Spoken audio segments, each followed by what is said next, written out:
We want to welcome you back to our first broadcast of Eagle 7 News for the 2017-2018 school year. I'm Kaitlyn Martens. And I'm Alexander Walburg, and Eagle 7 News starts now.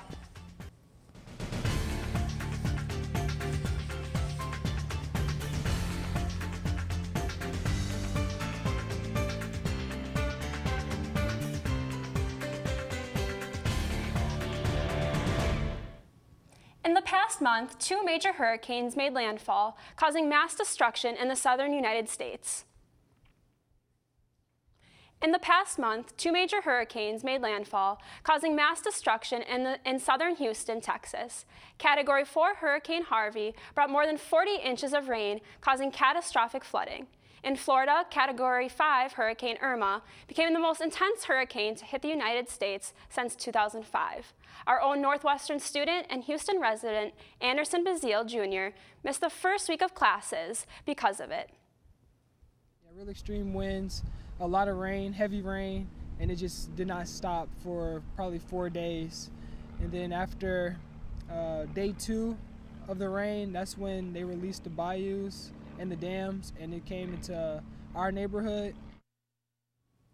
Prayers going out to all the families affected in Texas. Yes, and prayers also go out to those being affected in Florida, Puerto Rico, and Mexico. In national news, President Trump sparked national controversy this month when he set an expiration date on the DACA program. Deferred Action of the Children's Arrival, often called DACA, is a program which protects children of undocumented immigrants from being deported and allows them to work legally in the United States. They came here without any choice. They were children. Their parents brought them.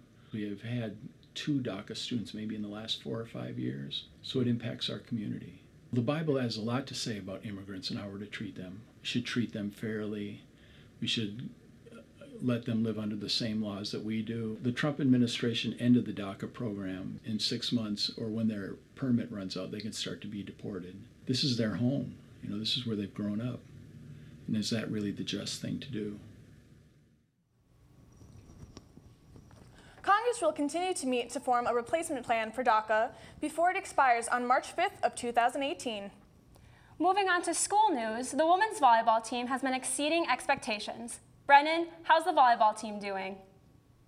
That's right, Kaitlyn. The girls are exceeding expectations, and Eagle Volleyball is picking up right where they left off last season, and the program is becoming a household name. Yeah, it's exciting to have such a great core of returners coming back. After a historic run in last year's NCAA tournament, the Eagles are back and better than ever.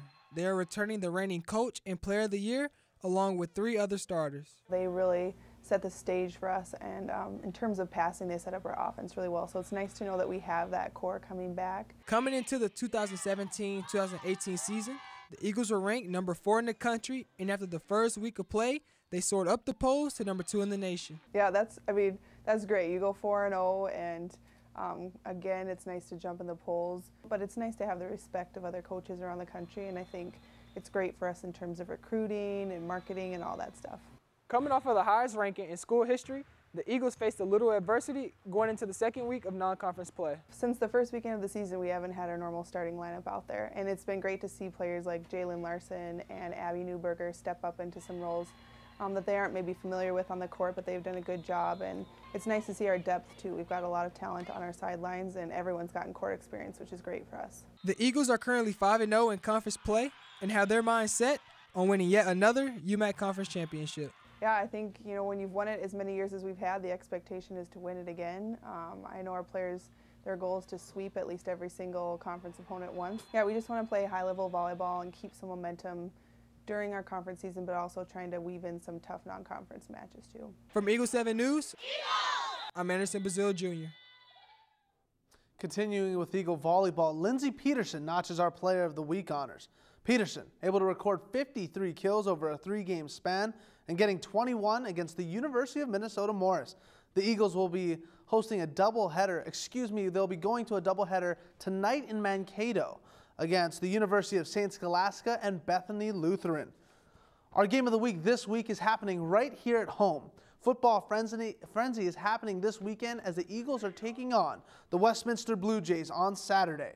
The Eagles look to bounce back after a loss, and that was a nail-biter against the University of Greenville. Kickoff is to happen at 12 p.m. That's it for sports this week. Back to you guys.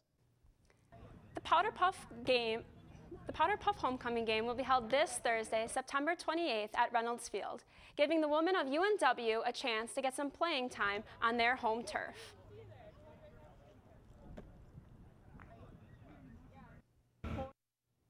Is bringing it back because it once was a tradition and we want to continue that. It's just an amazing thing to do during homecoming to get people involved. So be sure to wear your UNW apparel to the game and cheer on your class. This was our first week back, and we are excited to be your on-campus news. We are a team of students dedicated to providing you with what's happening on campus and feature stories on the people around us making a difference. So make sure to follow us on Facebook, Instagram, and Twitter at Eagle 7 News, and don't forget to share our weekly broadcasts. Thanks for watching. Stay Fly, Eagles.